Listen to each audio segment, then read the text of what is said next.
In today's video, we're going to answer a question from the Reddit SEO board. And this person was asking, I saw a bunch of websites ranking with a bunch of crappy backlinks. And I want to know, why is Google ranking these sites? And should I go and do the same thing? Should I just go and buy a bunch of backlinks from a link reseller?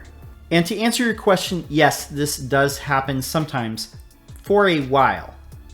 Eventually, time catches up, competitors catch up. It doesn't always happen, the fall of these crappy websites coming down all at once, but it can happen a little bit at a time. But the presence of a much better site with better content and a strong link profile will usually win over time. And if you have this, a good site with good content, good design, and a strong backlink profile, and you're discouraged because you're seeing these other sites that are ranking well out there and you're wondering how they do it, it's just because Google has not pushed these better sites yet. And once they do push, if there are sites out there that have a superior design, superior content, and they're answering people's questions or letting them complete the goal that they want to complete, eventually those are going to get a shot and they're going to get pushed up their ranks.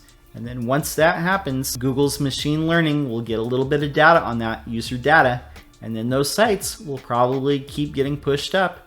And then the crappier sites, they might hang around for a little bit, but once there's more competitors, they will eventually be shuffled down, because that happens. Now, back in 2014, Google started cracking down on what they call private blog networks. They were basically a very sophisticated link wheel. Companies or just individual SEOs that deal more in the black hat side of SEO, they would buy a bunch of expired domains and they would build these sites that would interconnect to one another.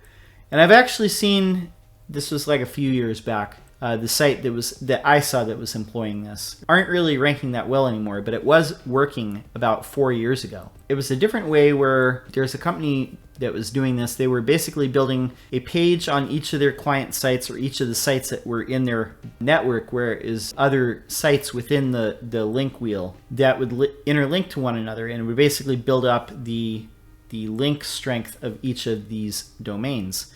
And I'm suspecting this was their client list, but there might have also been some expired domains in there that they basically just rebuilt the site, made it look good, and then had some links in there. The link resellers that are out there, for the most part, most of them do something similar, except they're using article submission sites, or they're using their own network of sites that they've built themselves. You basically pay them to write an article, and then in there's a link back to your website, and the article has some keywords in there. Whatever it is, let's say that you're like a plumbing company in Cleveland, Ohio. That's going to be the link. Article is going to be something about plumbing. It's going to be on this site with a bunch of other articles like that. The more sophisticated ones that are out there, that might be a whole website or a series of websites that are about plumbing and that they might interlink to one another. And then there will be a link in there that links back to your site. Link resellers are not a really good way to go. Also, companies that guarantee we're going to build you like 10, 20, 50, 100 links per month, or whatever the number is. This is the only way that they can really guarantee a number of links that they're going to build each and every month as part of your SEO package. So buyer beware on these. Even the bigger name ones, you might be able to get by doing a couple of these, but it should not be the foundation of your SEO. You need to get legit links in there as well. And I would say all, or at least, at the very least, the vast majority of your links need to be legit, from trustworthy sites, from trustworthy sources. And if this were me, I would try and stay away from link resellers altogether, all the way. Again, one of the clients that I had very early on, we were basically not ranking anywhere. I came to them, redid their site, redid a lot of their content, created a bunch of new content, got busy with building links, reaching out to legitimate sources, finding legitimate places where they had no presence, had no profiles, had no links. Got some of those.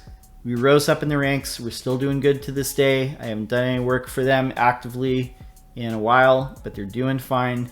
The company, one of the main companies that they were going up against, they were employing these kind of shady link tactics. Their content was okay. I mean, people that were going there, they would get close to like what they came for.